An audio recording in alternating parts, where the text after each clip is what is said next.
Class 8 के बच्चे देखिए, चौथा चैप्टर आपका है व्याकरण में हिंदी शब्द, उपसर्ग और प्रत्यय।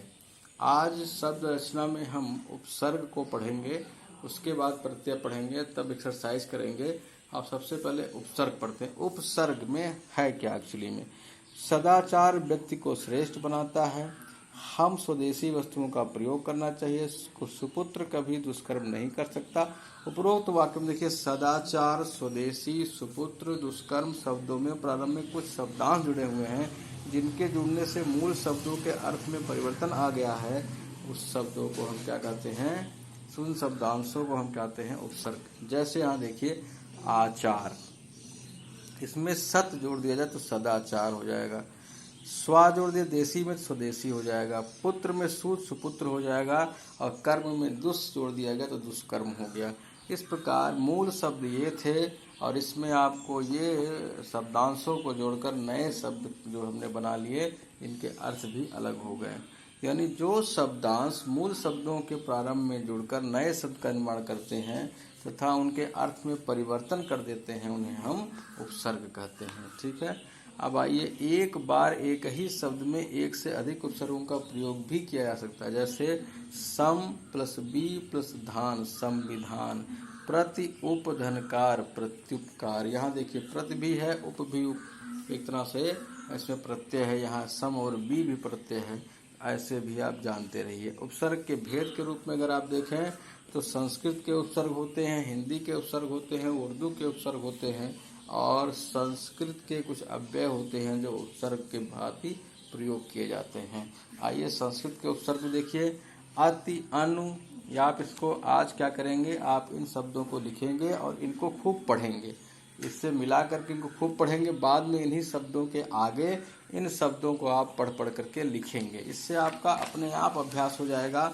इतना आप काम कर लेंगे, बार बार लिखेंगे जब इसको पढ़ कर इसको देख के मत लिखिए, पढ़िए, पढ़ किताब हटा दीजिए, इसको आप नोट कर लीजिए, इसके आगे आप ये शब्दों को लिखना शुरू करिए। इससे आपका क्या होगा, जितने भी उपसर्ग हैं सब याद हो जाएंगे। तो देखिए, संस्कृत में अप, अभि, अव, आ, उत, ठीक है, उप, दुर, दुष, निश, निर, नी, परा, परि, प्रा, प्रति, बी, सम, सु, ये सारे आपके उपसर्ग हैं। अब इन्हीं से जो शब्द बने हैं उन शब्दों को आप पढ़ेंगे, कई बार पढ़ेंगे। एक सु ले लिया तो सुबास, सुमार्ग, सुयश, सुशिक्षित, सुपुत्र, स्वागत।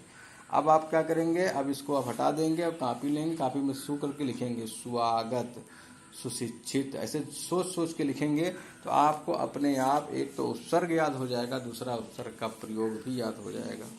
हिंदी के उपसर्ग में देखिए, ये भी बहुत जरूरी है। अन, कु, स, पर, चौ, दो, भर, उन, अध, आ, ये सब जो है हिंदी के उपसर्ग हैं, इन्हें भी आपको पढ़ना। उर्दू के उपसर्ग को भी देखिए, कम, खुश, गैर, ला, न, बद, बा, बे, हम, बा, सर, हर, ये सब देखिए उर्दू के उपसर्ग हैं। और उर्दू के उपसर्ग का प्रयोग बहुत अच्छा से आप करते भी हैं बोलचाल की भाषा में। देखिए, जैसे आपने बद देखिए तो बदबू, बदनाम, बदसलूक, बदमिजाज, बदसूरत। ठीक है। हम का देखिए, हम सफ़र, हम उम्र, हम राही, हम जोली, हम शकल। ठीक है। सर देखिए, सरताज, सरपंच, सरगर्मी, सरदार, सरकार।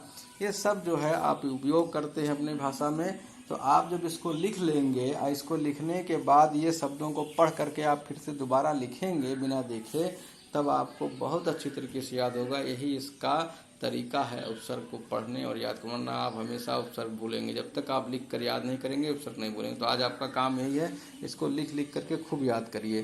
ठीक है। यहाँ देख लीजिए, आपके जो अव्यय होते हैं कुछ संस्कृत के, उनका भी प्रयोग उपसर्ग के रूप में होता है।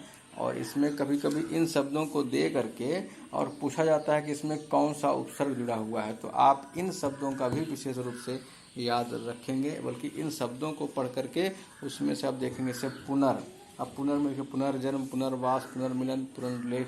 तो इस तरह से आप जान जाएंगे कि कौन सा उपसर्ग इसमें है। प्रयोग करके आप जब बार बार पढ़ेंगे तो उसको आप पढ़ जाएगा। आज आप यही करेंगे और कल आपको जब प्रत्यय दिया जाएगा उसके बाद तब एक्सरसाइज देंगे। ठीक है। तब आपको एक्सरसाइज करना रहेगा।